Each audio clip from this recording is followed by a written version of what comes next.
오늘 우리가 함께 묵상할 하나님의 말씀은 역대상 12장 말씀입니다. 말씀 봉독은 38절에서 40절까지 하겠습니다.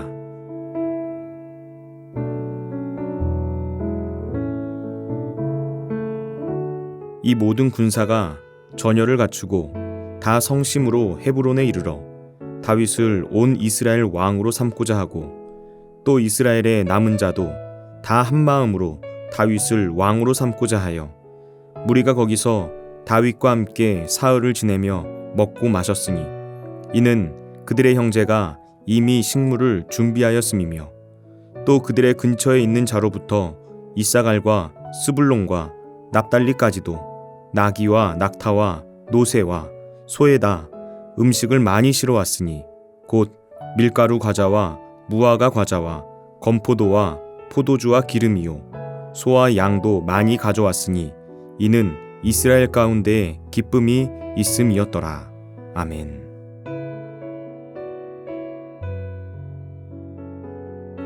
역대기는 바벨론 포로에서 다시 고국으로 돌아오게 된 귀환 공동체를 위해서 기록된 책입니다. 포로기 이후에 이스라엘 공동체는 왕이 통치하는 독립국가로 회복되지 못한 상태였고 페르시아 제국을 섬겨야만 하는 속국에 불과했습니다. 그들은 너무나 볼품없고 또 힘이 없는 나라와 민족의 모습을 바라보면서 끊임없이 질문을 던졌을 것입니다. 이스라엘은 여전히 하나님께서 선택한 백성인가? 하나님께서 다윗과 맺으신 언약은 여전히 유효한가? 이런 시대 가운데서 이스라엘을 향한 하나님의 뜻은 무엇일까? 이스라엘은 한때 다윗 왕국의 영광을 맛본 민족이었습니다. 그들은 그 영광의 기억을 더듬으면서 역사를 이끄시는 하나님에 대해 수많은 질문을 품은 채로 춥고 어두운 시대를 버티며 또 그 영광을 재현하고 성취하기 위해 애썼습니다. 포로귀환 공동체의 이런 모습은 이 시대의 교회의 모습과 비슷합니다. 교회는 부활하신 그리스도의 영광을 목격한 공동체입니다. 그래서 교회는 그 영광의 완성을 기대하면서 선한 믿음의 싸움을 싸우기 위해 영적 전쟁터로 나아가야 합니다. 우리는 마지막 때 주님의 영광스러운 재림이 있을 것을 믿고 기다리면서 그 영광스러운 잔치에 참여하기 위해 오늘 주어진 현실에서 믿음의 자세를 갖추어야 하는 것입니다. 오늘 우리가 함께 볼 역대상 12장 말씀은 다윗의 용사들을 소개해 줍니다. 우리는 이 용사들의 모습을 보면서 하나님 나라의 영적 군사로 부름받은 우리가 어떤 믿음의 자세를 갖추어야 하는지 알 수 있습니다.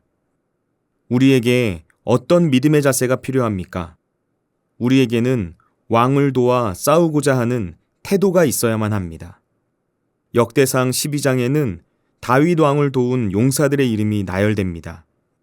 다윗을 돕기 위해 모여든 사람들의 면면을 살펴보면 그들의 출신이나 지파, 가문이나 배경과 같은 것이 전혀 문제가 되지 않았다는 걸 알 수가 있습니다.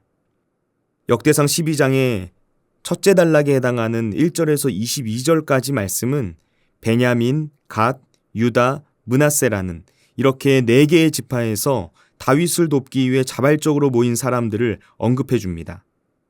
여기서 인상적인 것은 다윗을 도와 용사가 된 사람들 중에 베냐민 지파 사람들이 있었다는 점입니다. 이스라엘의 초대왕 사울이 바로 이 베냐민 지파 출신인데 지금 그 지파 출신 중에서 사울이 아니라 다윗을 돕기 위해 몰려든 사람들이 있었다는 것이죠. 다윗이 안정적인 상황에 있었기 때문이 아니었을 것입니다. 당시에는 사울이 이스라엘의 왕으로 여전히 건재한 상황이었습니다. 다윗은 오갈 곳이 없어서 블레셋의 시글락에 숨어 지냈을 때였습니다.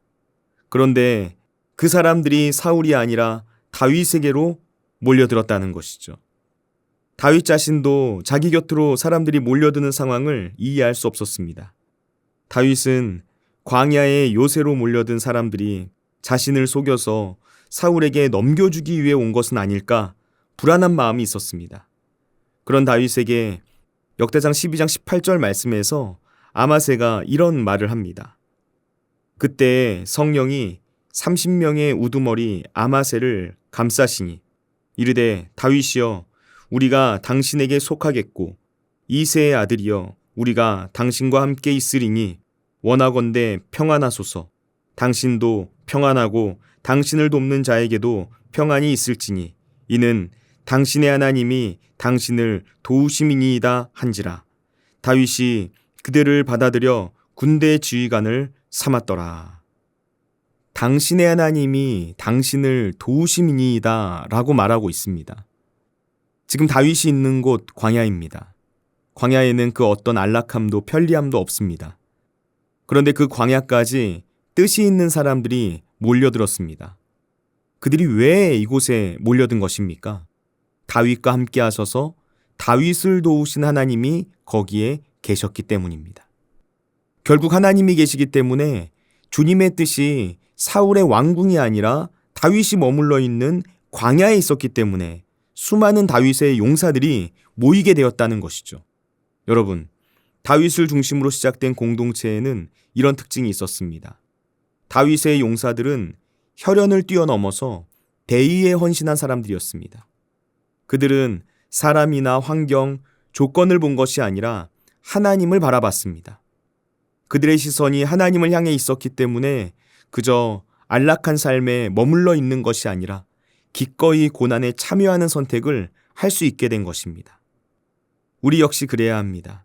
마지막 때 주님께서 다시 오실 영광스러운 날, 그 은혜의 잔치에 참여하길 원한다면 인간적인 욕심과 안위를 버리고 그 나라를 위해 나서야만 합니다. 영원한 왕이신 그리스도를 바라보면서 치열한 영적 전쟁의 한복판에 나가서 싸울 수 있어야 합니다. 여러분, 역대상 12장 23절에서 37절까지 말씀을 보시면 성경이 다윗의 용사들의 숫자를 각 지파별로 굉장히 정확하게 기록하고 있다는 걸 알 수가 있습니다.